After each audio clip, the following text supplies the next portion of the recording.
C'est un combattant, c'est un écrivain merveilleux.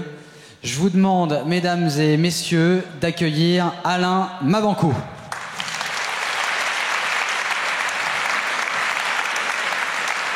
Et de l'applaudir encore plus fort. Voilà.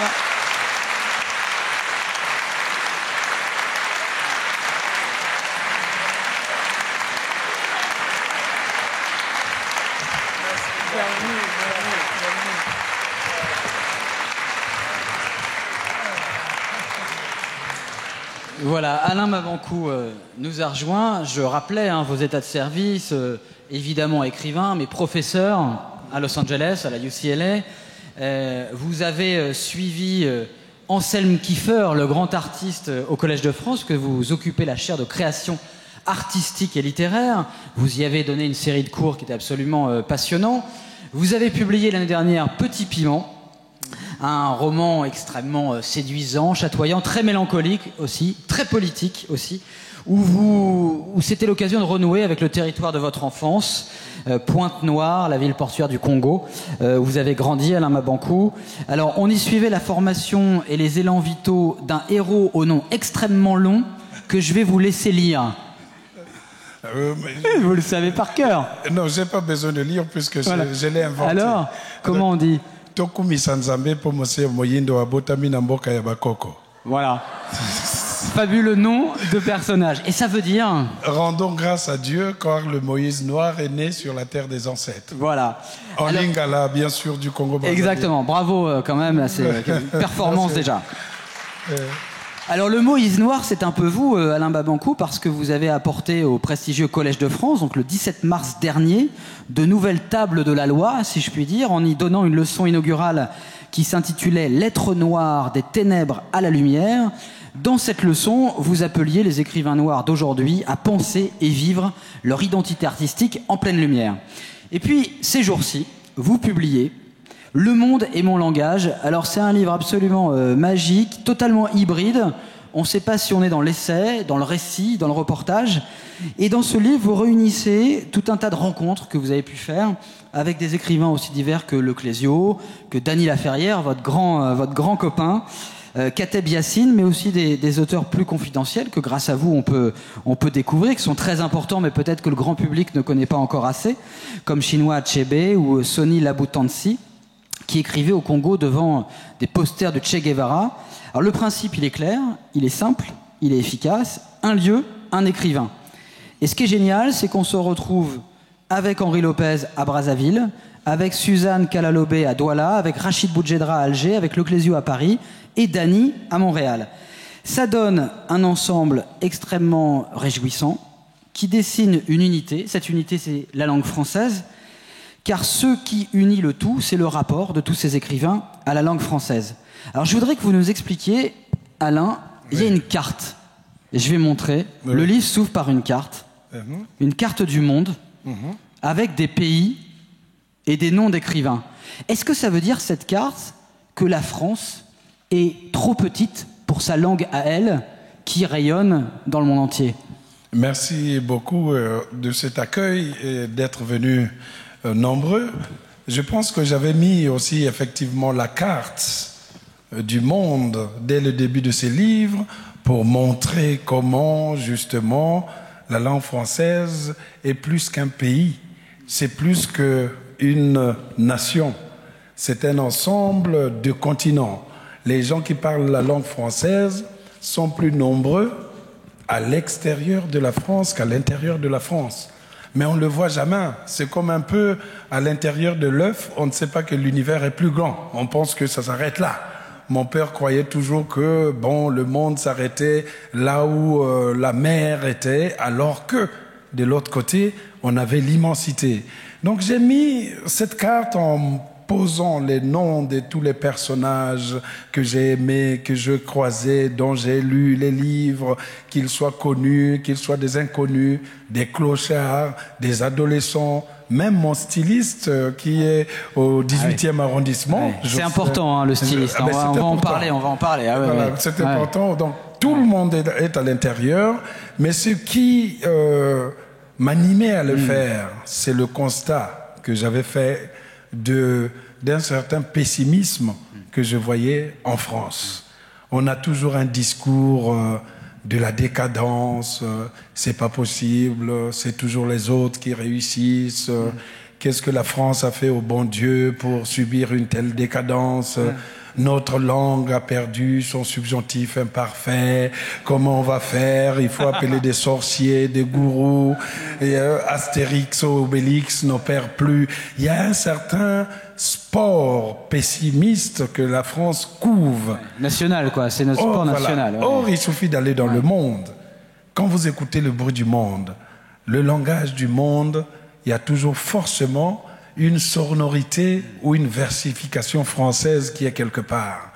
Mais il suffit aussi de regarder le même monde pour voir que ceux qui magnifient la langue française ou la culture française le font parfois sans attendre des dividendes.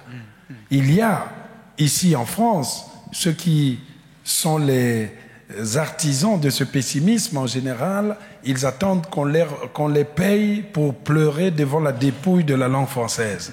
Et c'est ce que je ne souhaitais pas voir. Je vais dire, quand vous voyez Édouard Glissant, c'est quelqu'un formé à l'école française, qui a vécu aux Antilles, Martinique, ici, qui enseignait la culture française, les littératures françaises à l'étranger. Maryse Condé, c'est la même chose. Achille Mbembe, c'est la même chose. Même certains Français, on ne le voulait pas d'eux ici, les professeurs Montagnier, les Jacques Derrida, ils ont connu leur gloire aux États-Unis ou dans l'espace anglophone. Et donc, moi, je pensais que dans ce livre, Le monde et mon langage, il fallait montrer des choses dans lesquelles le lecteur va dire « mais c'est pas possible, tout ce monde-là parle français, s'exprime en français, écrivent des livres dans lesquels ils exaltent parfois la fierté de leur culture française. » Mais en même temps, en le faisant, je ne voulais pas écrire un essai abstrait. C'est pour ça que j'appelle ça plutôt des récits de voyage littéraire. À travers l'écriture, on sent que c'est des dialogues. Je discute avec les Clésio. Dès le premier chapitre, il m'avait invité au musée du Louvre. Parce que le Clésio, quand il vous invite, il laisse un message impersonnel. Bonjour Alain, c'est Jean-Marie Gustave Le Clésio. Tu es invité le 20 juin au musée du Louvre. On va t'envoyer le billet. Allez, au revoir. Il raccroche. Donc vous n'avez même pas le temps de dire non mais j'ai pas le temps ou non. Le Clésio a parlé. Mais c'est un Nobel en même temps, un Nobel, on discute pas. Quoi. Voilà, c'est comme, donc il le fait. Il avait organisé quelque chose au musée du Louvre pour vanter les cultures, les petites cultures qui étaient en train de se perdre. Donc il avait invité Daniel Ferrière, il m'avait invité. Je prends l'avion, j'arrive en France. Le matin, et puis je fonce directement au musée du Louvre. Je rentre, et c'était plein comme ici, et puis il y avait une place réservée à côté d'une femme qui me regardait comme si je venais d'où, mais il ne savait pas que j'étais l'invité de Le Clésio, donc il ne me connaissait pas, il me regardait, il a rangé sa robe, et puis elle était là, et je m'assois, Le Clésio, il était là, commençons à parler, et je tombe de sommeil devant Le Clésio. Et la femme qui était là me tapait des coups de coude là. Ouais, vous n'avez pas honte de dormir devant une sommité? C'est une honte, vous ne devez même pas être là. J'ai dit, voilà, moi je dors. Mais pendant que je dormais...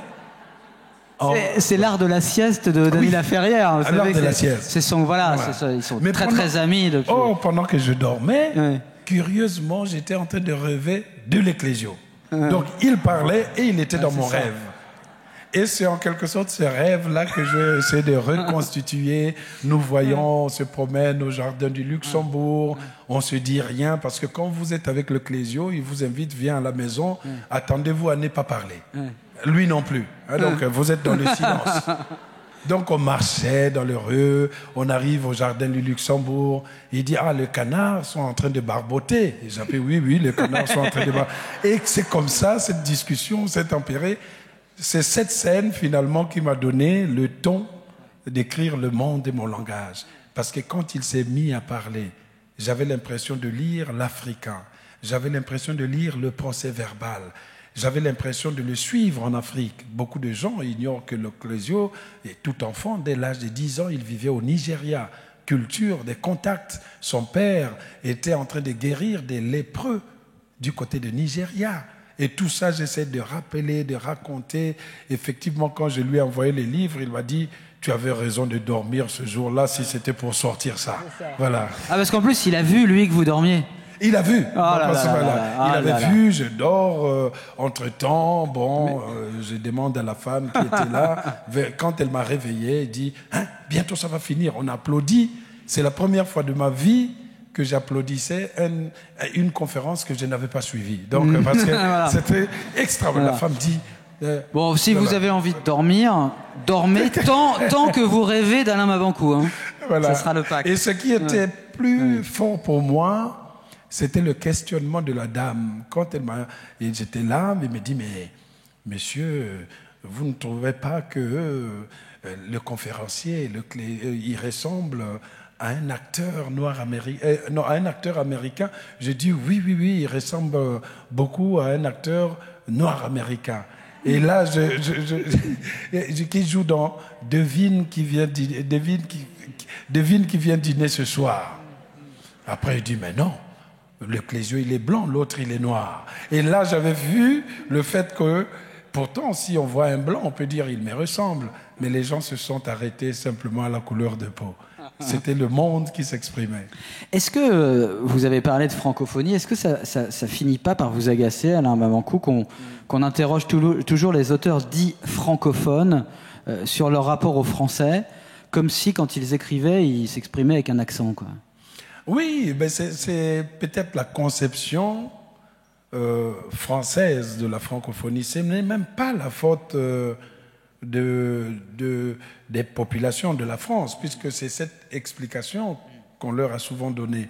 Quand vous allez dans le monde anglophone, on a ici une écrivaine anglophone qui est là, Lucy Mouchita, on ne va pas lui dire « Bonjour l'écrivaine anglophone ». C'est un écrivain qui écrit dans la langue française. Et les écrivains français sont des écrivains francophones. Oui, c'est vrai qu'on l'oublie. Le problème, c'est que mon ami Fuenquinos qui est là, si on lui dit écrivain francophone, ça va finir au tribunal de Paris. Donc il va dire c'est pas possible, je suis un écrivain français. Moi, j'accepte d'être écrivain francophone à condition que Houellebecq le soit, Virginie Despentes le soit, les autres le soient. Mais en général, on dit écrivain francophone. Ce sont ceux qui écrivent avec un accent, ce sont ceux qui viennent des anciennes colonies. Et cette conception n'est pas bien parce qu'elle entérine le fait que c'est la prolongation de la colonisation qu'il y aurait française. 2 étages, quoi. Enfin, deux niveaux. Il y a 2 étages. D'un côté, il y a la grande littérature française, belle, en robe blanche, et de l'autre, la littérature périphérique, avec des bananes autour des reins. Et voilà, à l'époque de Joséphine Becker. Donc ça, je ne veux pas de cette littérature bananière. Voilà. Alors, vous avez signé avec Daniel Laferrière en 2007, pourtant ça fait déjà 10 ans, un manifeste, c'est dans Le Monde, qui s'intitulait « Pour une littérature monde ». Et en fait, je vous cite, vous disiez « Soyons clairs, l'émergence d'une littérature monde en langue française, consciemment affirmée, ouverte sur le monde, transnationale, signe l'acte de décès de la francophonie. Personne ne parle le francophone, ni n'écrit en francophone.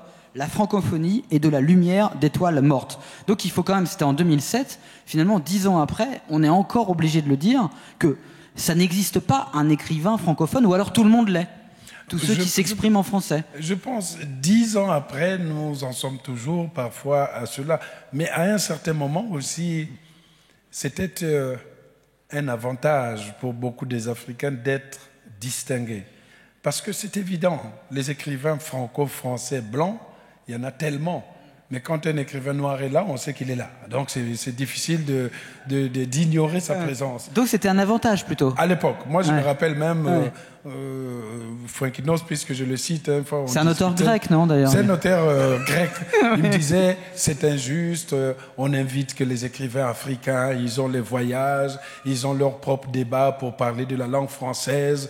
Mais est-ce que vous avez déjà vu dans les débats, on prend 2 écrivains blancs, français, et on leur dit, quel est votre rapport avec la langue française, comment vous l'avez apprise? Non! dès qu'ils arrivent, ils rentrent directement dans le sujet du livre. Mais nous, on a besoin de se dire, mais c'est pas possible quand même, c'est quand même la même langue qui est écrite là, comment vous avez fait, comment vous avez lu Proust, c'est pas possible. On croit que Proust, c'est national. Mais Proust n'appartient plus à la France, elle appartient à l'ensemble de l'imaginaire, en français d'abord, puis dans le monde entier. C'est ce qu'avait dit d'ailleurs une ministre, je me souviens, de l'enseignement supérieur. Elle avait, le monde entier a rigolé, puisqu'elle avait dit qu'il fallait presque enseigner à la fac les grands auteurs comme Proust en anglais. Sinon, on serait plus que 4 ou 5 à parler de Proust. Or, Proust, en Chine, en Amérique latine, etc., il est beaucoup plus célèbre que bien d'autres Français contemporains. Et ça montre aussi la méconnaissance du monde. Parce que les gens pensent qu'on n'enseigne pas Proust, mais Proust qui était enseigné partout, en anglais dans les départements de littérature comparée ou dans les départements d'anglais, à l'université du Nigeria, ou au Congo-Brazzaville. Mais comme on ne voyage pas spirituellement pour voir ce qui se passe dans le monde, on s'est dit, mon Dieu, c'est Proust, il risque de dire non. Il est traduit dans beaucoup de langues et enseigné selon les langues qui conviennent. Alors, vous dites que c'est la même langue, Alain Mabanckou, mais par exemple...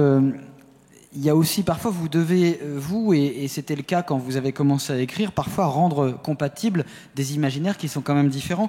Par exemple, vous expliquez que quand on dit en français se faire rouler dans la farine, pour vous, c'était plus compliqué parce que c'est farine de quoi? Parce que celle de manioc, elle est plus collante que celle de maïs. Et donc, en fait, c'est beaucoup plus riche que simplement se rouler dans la farine, quoi. Nous, on n'en a qu'une. Moi, je pense que c'est l'exemple type que je prends. Quand vous venez d'Afrique, vous avez forcément un bagage linguistique plus varié.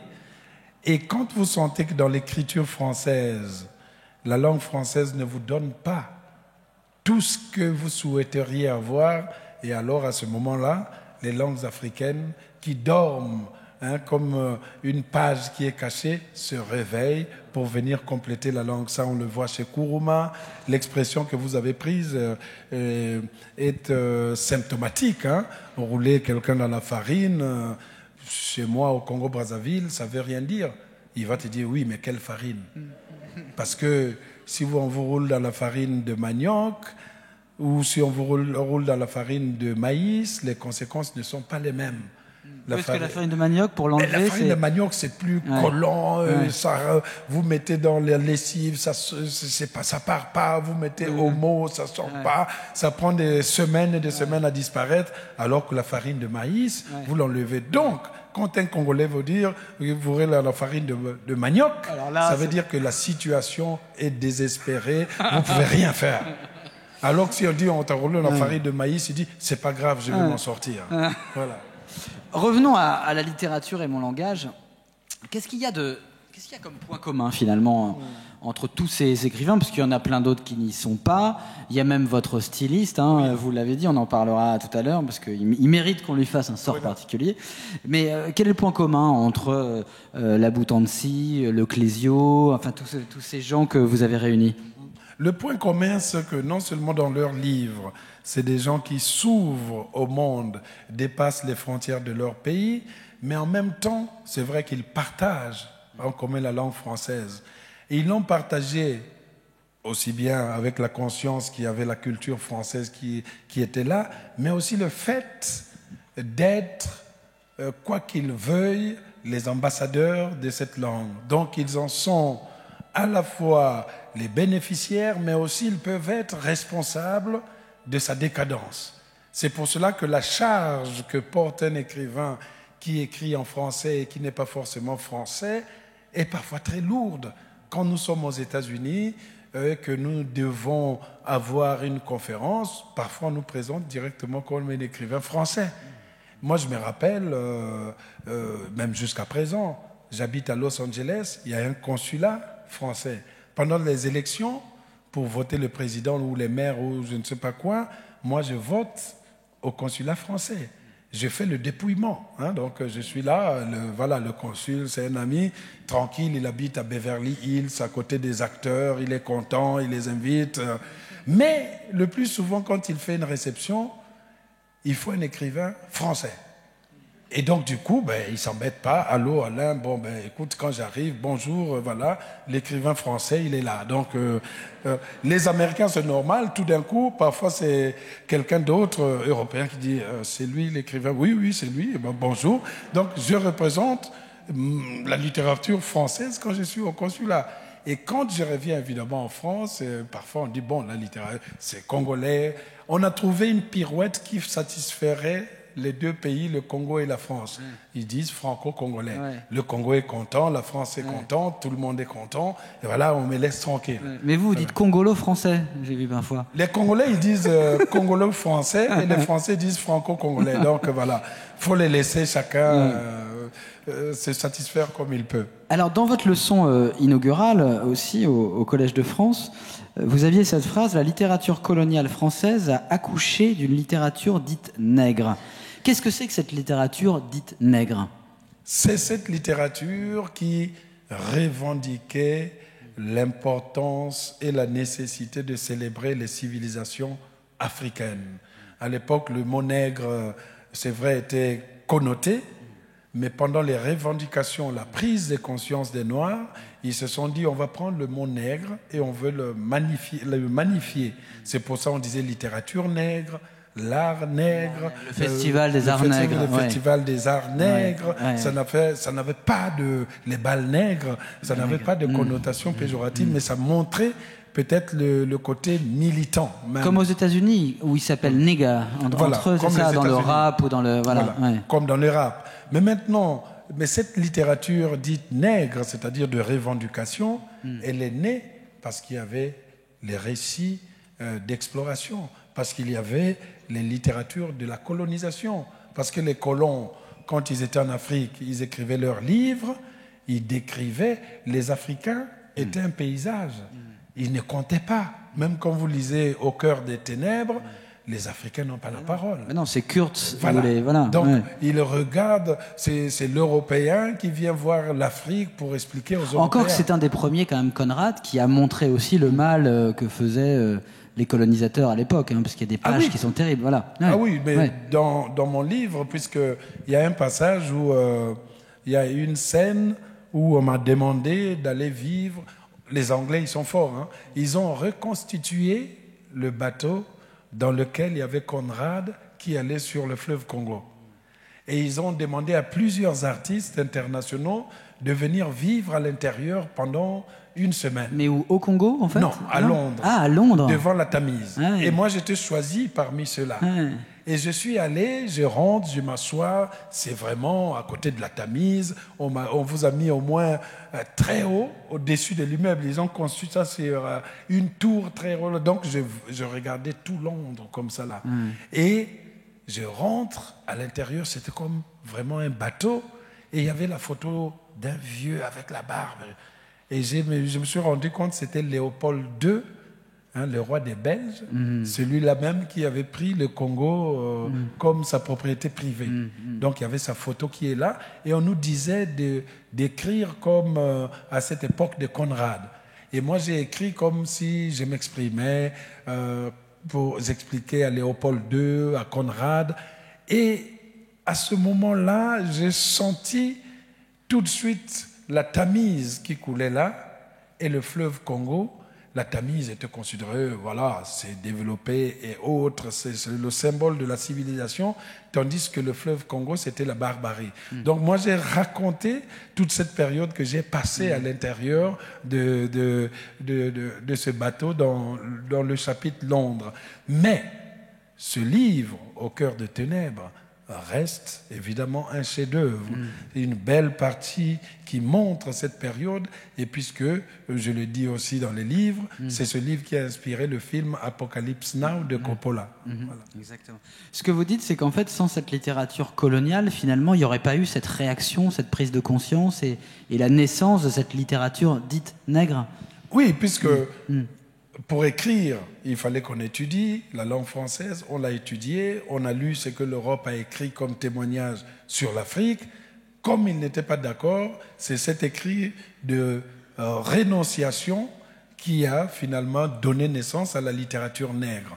Mais pour moi, la littérature nègre de cette époque-là, Et toujours la littérature coloniale, puisque ça s'écrivait pendant la période coloniale, ça s'écrivait en réaction contre le blanc et ça décrivait la période coloniale. Donc quand on dit littérature coloniale, il ne faut pas simplement voir le blanc avec son casque colonial, sa tenue safari et son fusil pour aller tuer un éléphant et revenir avec des défenses en Europe. C'est au-delà. Il y a un passage que j'aime beaucoup dans un des chapitres de votre nouveau livre sur Château Rouge. Donc c'est le quartier où on va voir le styliste. Je ne suis pas encore au styliste, mais avant tout.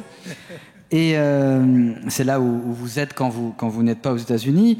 Et où vous expliquez, Alain Mabanckou, que le français, pour vous, au départ, c'était pas forcément la langue de la littérature, mais c'était la langue de la colère qu'on utilise quand on n'est pas content, quand on s'énerve. Oui, c'est de mon père que je dois ça, puisque en général, de 0 à 6 ans, on parle les langues africaines. Et quand quelqu'un s'exprimait en français, c'était toujours quand il était énervé. Si bien que mon père, quand on était là, ma mère, tout, il dit arrêtez tout ça parce que sinon, je vais parler en français. Et là, tout le monde se taisait. Parce que s'il parlait en français, c'est que l'affaire était grave. Donc du coup, pour nous, la langue française était la langue de l'énervement, de la remise en cause des choses et de la discipline.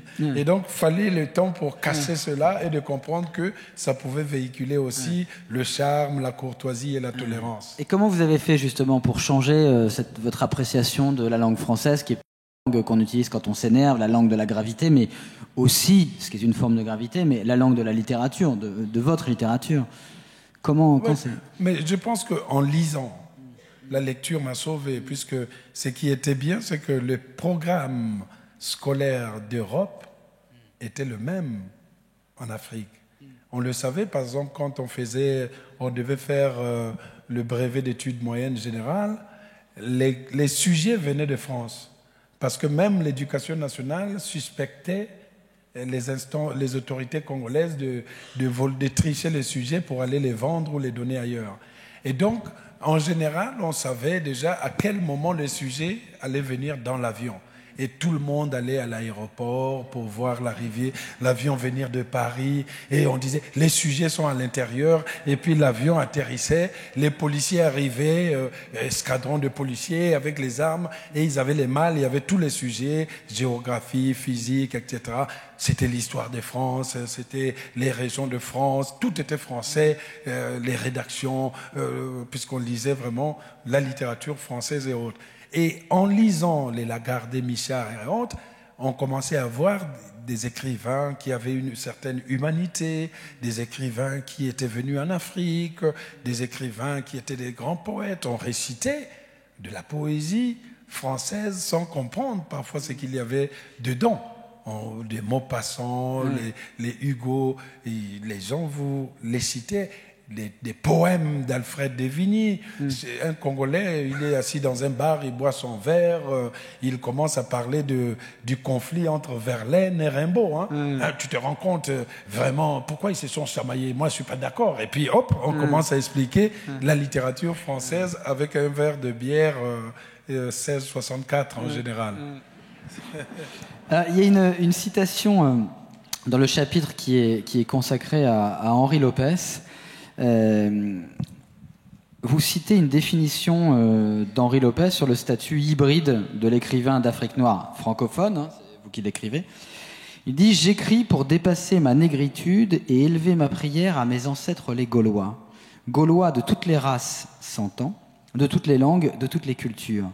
Car c'est pour moi que Montaigne s'est fait amérindien, Montesquieu persan, et Rimbaud nègre. C'est pour m'aider à déchiffrer l'Afrique que Shakespeare a fait jouer ses tragédies, que Maupassant m'a légué ses nouvelles. » Il inverse totalement la perspective. Oui, il inverse totalement la perspective parce que déjà lui, c'est un métis. Il est le fruit d'un croisement de l'Europe et de l'Afrique. Je crois que ses arrière-parents sont venus du Portugal. Il est né au Congo démocratique. Mais il a la nationalité congolaise, il a été le ministre, il a été l'ambassadeur ici. Donc, pour lui, il y a d'abord le conflit aussi des deux continents, et puis l'admiration qu'il a pour la langue française et les cultures congolaises. Et moi, je suis aussi indirectement dans une dynamique de métissage, mais c'est un métissage d'imaginaire. puisque moi je suis plutôt congolais, je ne peux pas revendiquer des parents portugais, c'est la culture française qui est là.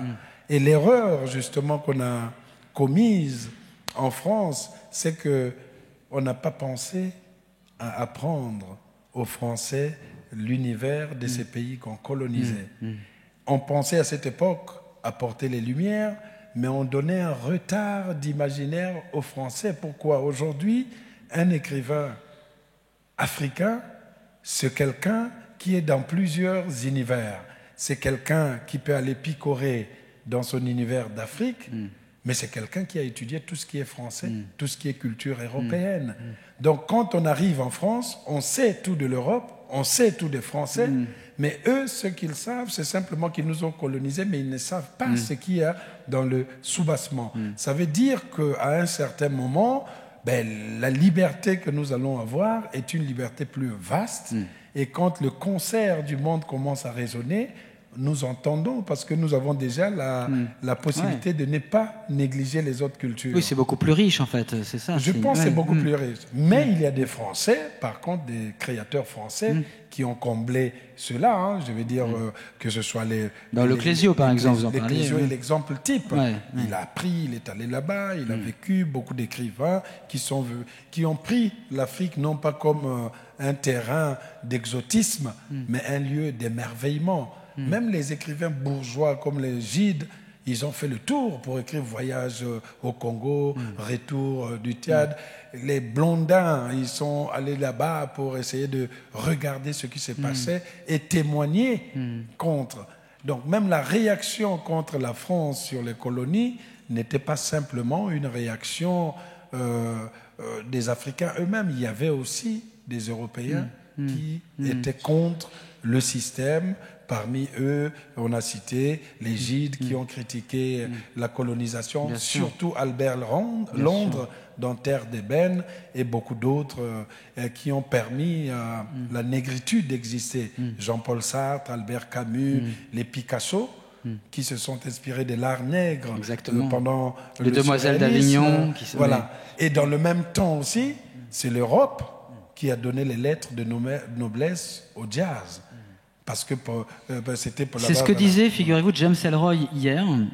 Il disait justement pourquoi, parce que James Ellroy, son succès est vraiment colossal en France. Je lui demandais comment vous expliquez que la France vous aime plus qu'un Espagnol, qu'un Allemand.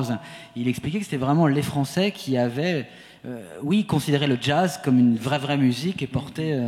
Et James Ellroy, justement, on habite dans la même ville. Un jour, le consul m'avait invité pour justement avoir un écrivain français quand même. Et on voulait un écrivain américain. On était là. Donc lui, il était l'écrivain américain. J'étais l'écrivain français. J'aurais bien voulu être là et vous écouter discuter. Alors, est-ce que... ce livre, j'ai l'impression aussi... Alors, c'est très drôle. Alors, c'est très drôle parce que c'est vivant, parce qu'on est vraiment avec ces personnages. On visite énormément de lieux. Il y a des morceaux d'interview. Il y a votre interview, par exemple, on y reviendra parce qu'il y a une phrase, je voudrais que vous me l'expliquiez, de Dany Laferrière. On fera ça en conclusion, c'est assez drôle.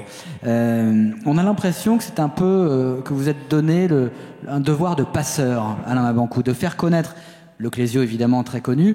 Il y en a plein d'autres que vous interviewez, avec qui vous discutez dans les lieux où ils écrivent, et qui a quand même, selon la volonté d'être un passeur, de dire, moi, Alain Mabanckou, je vais vous dire qu'il y a plein d'autres gens à découvrir, à lire, vous allez les adorer. C'est un peu ça aussi, ce livre. Une famille, Lopez, vous l'appelez le doyen. Oui, il n'aime pas du tout le doyen. Mais on peut dire que Dany Laferrière, c'est un peu aussi le grand frère. Voilà. Oui, c'est un peu aussi le grand frère, parce que pour Dany, c'est spécifique, parce que c'est l'exemple même type de l'amitié en littérature. En général, beaucoup d'écrivains fondent leurs relations dans l'adversité. Pourquoi il a eu ça, moi j'ai pas eu ça. Pourquoi il est allé là-bas, on m'a pas fait ceci. Mais avec Dany Laferrière, dès le départ, c'est le premier écrivain qui m'a tendu la main quand je n'écrivais pas. Et c'est le premier écrivain aussi, quand je sentais qu'il était dans le creux, j'ai couru pour le ramener. N'arrête pas d'écrire, tu vas retrouver ceci, de cela. Et Dany, en 93, quand il m'avait vu, J'avais écrit un recueil de poèmes que personne ne voulait, ne voulait acheter. Et bon, il raconte toujours que, il paraît-il, que j'étais là avec mon recueil que personne ne voulait acheter. Et puis je lui aurais dit, tu as vu ces gens-là qui passent? Voilà, il a dit oui. Ils seront mes lecteurs, mais ils ne le savent pas encore. Alors, donc je ne sais pas si c'est vrai, mais bon, chaque fois Dany le raconte. Mais ce qui m'avait poussé à mettre cette interview dans le livre, c'est que quand j'étais allé le voir, il avait refondu sa maison, il avait eu le prix Médicis, tout, et il avait construit une piscine. Le problème, c'est qu'il n'y avait pas d'eau dans la piscine. Il y avait tout, mais sauf l'eau. Au bout d'un moment, j'ai dit, mais Dany, ta piscine là, il n'y a pas d'eau. Ah non, non, non, c'est comme ça, parce que pour que quand les gens vont se baigner, ils n'auront jamais froid. Et puis il ajoutait, en plus, quand ils vont plonger, on peut les entendre. Voilà. Alors, donc du coup, cette anecdote m'a permis aussi de faire son portrait. Alors, dans l'entretien avec Dany, il y a quand même un échange que vous avez qui est assez hallucinant. Je ne sais pas si c'est de l'humour à la Dany Laferrière, vous allez nous dire.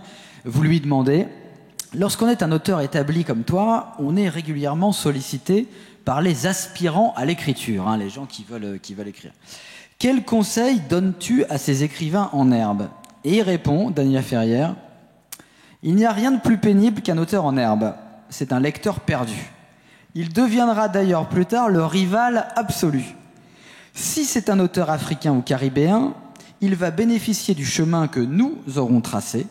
Et quand cet auteur en herbe arrivera enfin, nous aurons tellement frappé à la porte qu'elle s'ouvrira toute seule devant lui et il va se croire meilleur que nous.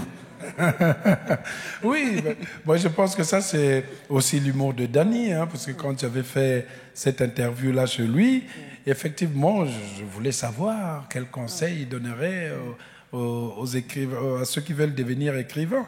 Mais lui, il était catégorique, surtout n'écrivez pas, voilà, nous sommes déjà nombreux, voilà. Il y a une certaine, c'est de l'humour à la Dany Laferrière, mais c'est vrai aussi parce qu'en général, on a vu des situations dans lesquelles vous pouvez aider quelqu'un à promouvoir, à le faire naître en littérature, mais une fois qu'il est dans la lumière, l'égoïsme et peut-être la non-reconnaissance vont l'emporter.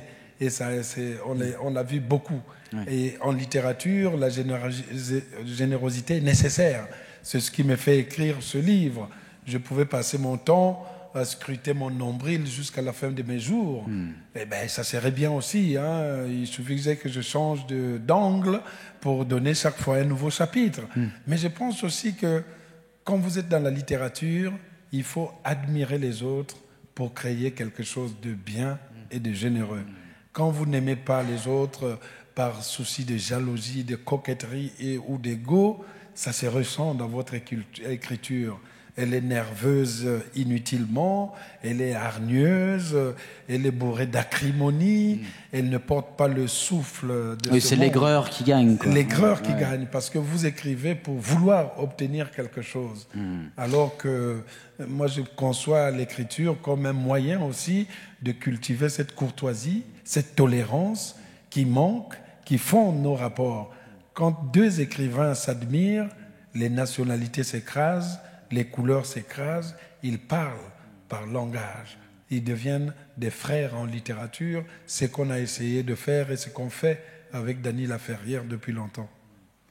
Dans ce texte que vous avez signé, mais je signe volontiers. On lisait cette phrase-là donc dans le manifeste de 2007 qui s'intitulait « Pour une littérature au monde ». Et d'ailleurs, Dany avait signé aussi comme vous. Ouais.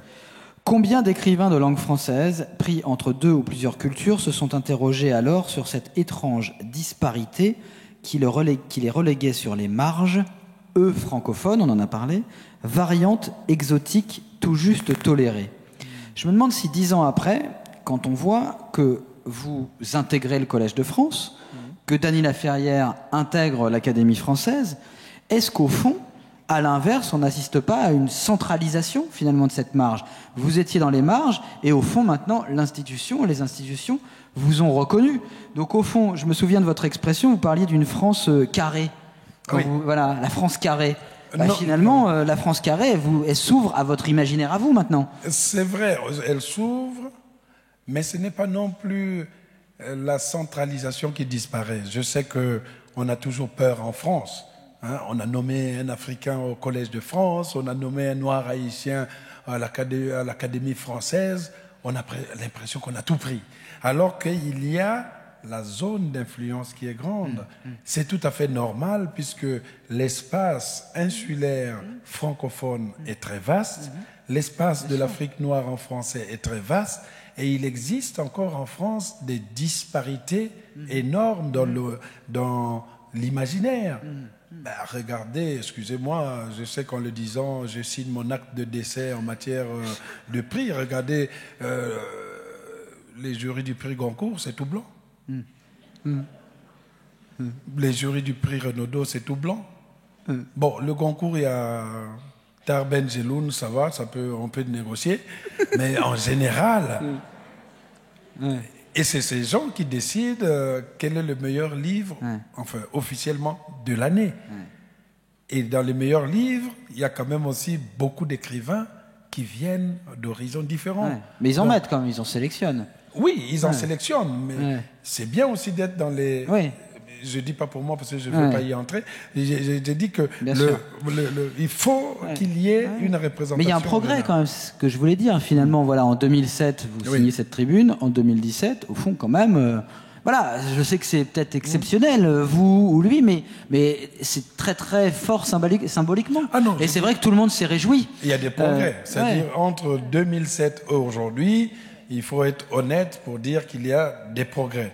Il y a de moins en moins de regards distants vis-à-vis de cette littérature. Quand je regarde distant dans les instances décisionnaires, parce que le problème du public, le public lit ce qu'il peut voir.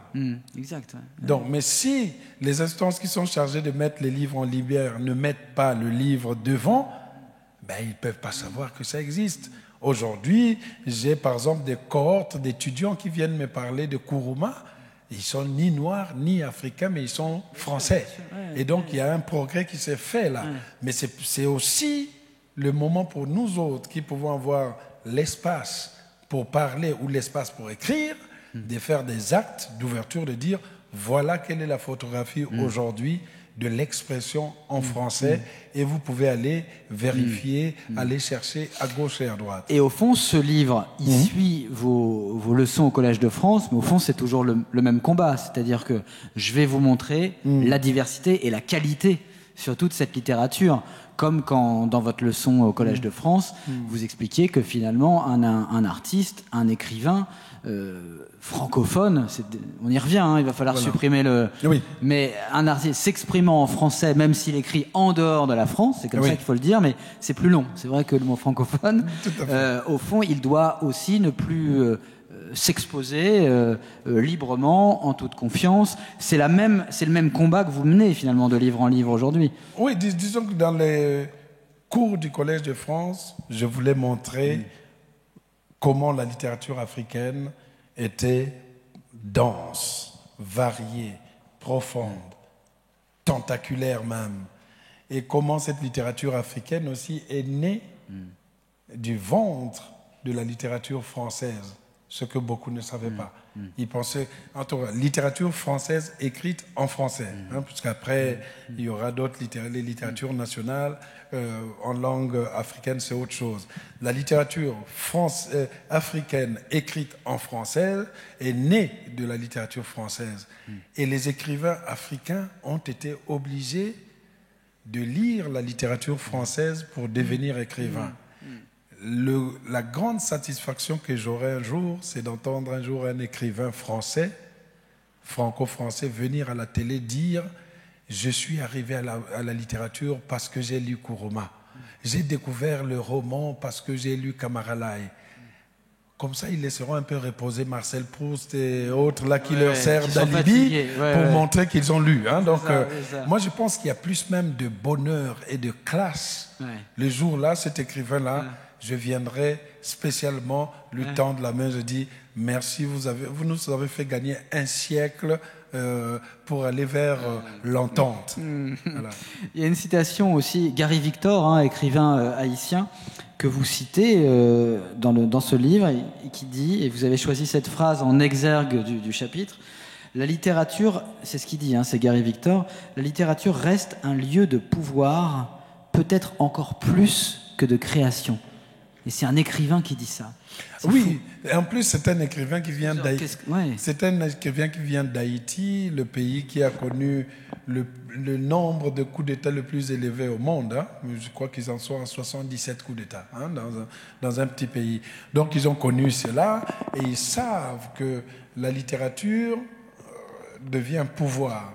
Et dans les dictatures, le plus dangereux pour un dictateur, ce n'est pas forcément le militaire ou celui qui va faire un coup d'État, mais c'est l'écrivain. On le voit en Turquie aujourd'hui. Voilà, on le voit en Turquie. Moi, j'ai vu entre autres, le président de la République du Congo demander, oui, mais pourquoi on les respecte alors qu'ils n'ont même pas de fonction désignée? Oui, alors que ce sont des, Donc, des bohémiens presque. Je pense que dans ce sens, nous sommes dans ce pouvoir, et ce pouvoir est important.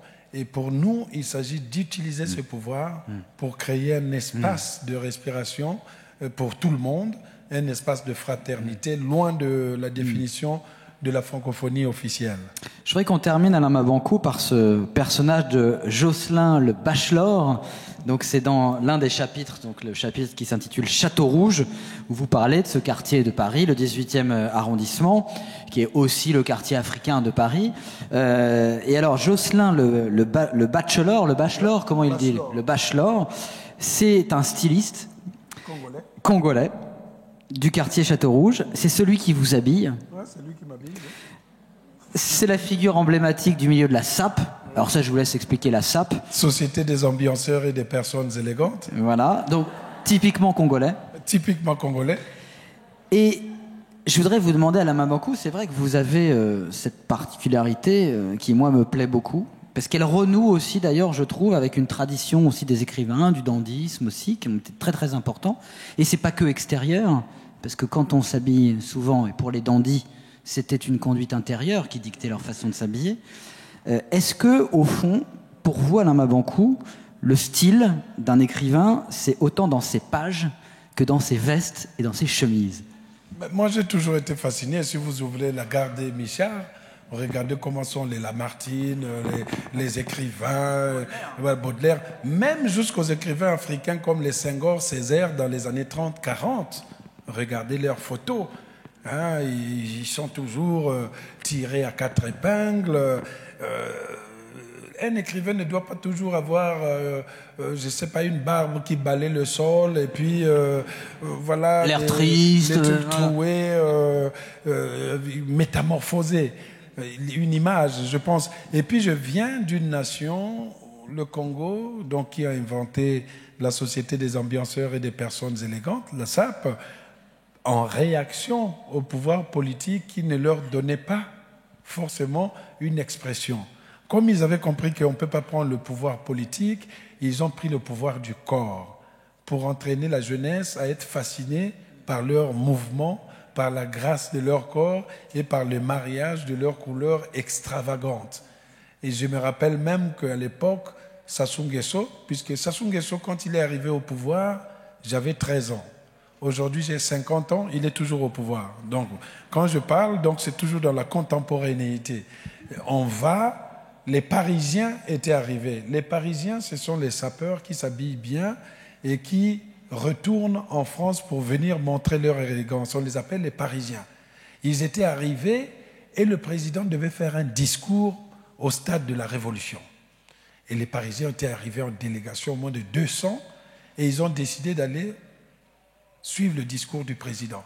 Donc le président était de l'autre côté du stade, les Parisiens étaient là, et au bout d'un moment, quand les Parisiens sont rentrés dans le stade, tout le peuple a tourné le dos au président et ont regardé les Parisiens. C'est cette image-là qui est restée dans ma tête, qui dit que c'est un mouvement subversif. Mais maintenant, ce styliste-là du 18e arrondissement, qui est congolais... Qui cite Lamartine tout le temps, et la poésie. Vous allez dans ce boutique, il est sur le livre, la veste à pois que j'ai, c'est lui qui l'a conçue. C'est lui qui a fait la veste en question. Donc, il fait des styles. Et quand vous rentrez dans sa boutique, il vous cite des pages de La Fontaine, de Lamartine. Il a dans sa vitrine 2 ou 3 livres qui sont abandonnés. Il a étudié chez Daniel Esther, qui est quand même un grand couturier européen. Et quand vous rentrez chez lui, il a toujours la parole, le verbe. La première fois qu'on l'a vu en France, c'est il y a, je sais pas, 3 ou 4 jours, je l'ai amené à l'émission d'Elisabeth Quint, 28 minutes sur Arte. Donc il est arrivé, évidemment, il m'avait habillé avec une veste verte, avec des oursins, comme c'était des animaux. Et comme je lui avais offert le livre de Jean-Baptiste Delamont, il a dit, je vais l'appeler le costume règne animal. C'est le titre du livre de Jean-Baptiste Delamont. Donc si vous allez là-bas, si vous voyez règne animal, voilà, c'est pour Delamont. Et donc lui, il voulait être un personnage dans le livre. Et dans le roman, j'ai dit, je vais te mettre dans le monde de mon langage, parce qu'il a dit oui, parce que moi-même je suis le monde et je suis aussi le langage. Voilà. Dernière question, puisque vous avez parlé de Sassou Nguesso, Alain Mabankou. J'ai lu que vous aviez dit, et j'aime beaucoup cette phrase, si la France accompagnait une émancipation politique dans les États africains de son ancienne zone coloniale, il y aurait certainement moins d'Africains noyés en Méditerranée. Oui, je reste persuadé que on a toujours présenté le drame de l'Afrique comme étant un drame économique. Mais en réalité, c'est un problème de liberté d'expression et puis de corruption, de liberté politique, de corruption aussi. Le problème avec la France, c'est que nous sommes dans un pays qui a fait des luttes pour en arriver à une nation libre, pour que nous disions ce que nous pensions. Mais la conduite que la France a souvent avec l'Afrique, c'est qu'on donne les grands principes. Oui, on ne va pas recevoir le dictateur, mais quand la nuit tombe, pour des intérêts économiques, on reçoit tranquillement les dictateurs africains qui viennent parader sur le perron de l'Élysée. Leurs femmes vont acheter des choses qui coûtent très cher aux Champs-Élysées et à la fin, la population continue à souffrir sous la dictature. Mais le rêve de tout Africain, c'est de fuir la dictature. Même Victor Hugo dans ce pays, il avait dû fuir la France au temps de Napoléon le Petit pour aller se réfugier à Guernesey, où il a écrit les châtiments. Mais pourquoi s'étonner qu'un Africain puisse fuir la dictature et penser que c'est en Europe où il y a la liberté? Donc, si la France arrêtait de nourrir les dictatures dans la nuit, nous aurons des alternances en Afrique, on aura des politiques démocratiques et on s'occupera du développement. Les Africains ne penseront même pas à venir immigrer ici pour chercher du travail ou pour avoir la liberté. Ils vivront dans un pays libre et ils viendront en France en été. Ils paraderont aux Champs-Élysées avec leur femme ou leur maîtresse. Ben, comme ils en auront 4, ils les amèneront, chacun ils laisse dans chaque arrondissement, ils vivront tranquillement, et puis quand l'été termine, ils rentrent chez eux, ils sont directeurs. Mais quand ils viennent en France, ils se disent, je reste là, parce que si je retourne là-bas, c'est la galère. Je l'ai expliqué à François Hollande quand il m'avait reçu, mais comme vous savez, en politique, c'est toujours ça. Avant les élections, on vous dit, on s'occupera de ça. Une fois qu'on est installé, on rejette au calendrier grec les promesses qu'on avait faites. Merci Alain Mabankou. Est-ce que vous signez votre livre encore? Il y a une signature ou... Oui. Alors c'est où? Ben c'est juste à l'entrée. Voilà, à l'entrée, Le Monde et mon langage par Alain Mabankou. Grande et belle promenade à travers ces gens qui écrivent dans la même langue et qui ne sont pas pour autant des auteurs francophones. Abolissons le mot. Ouais, on abolit. Merci. Voilà. Merci. Applaudissez-le. Merci.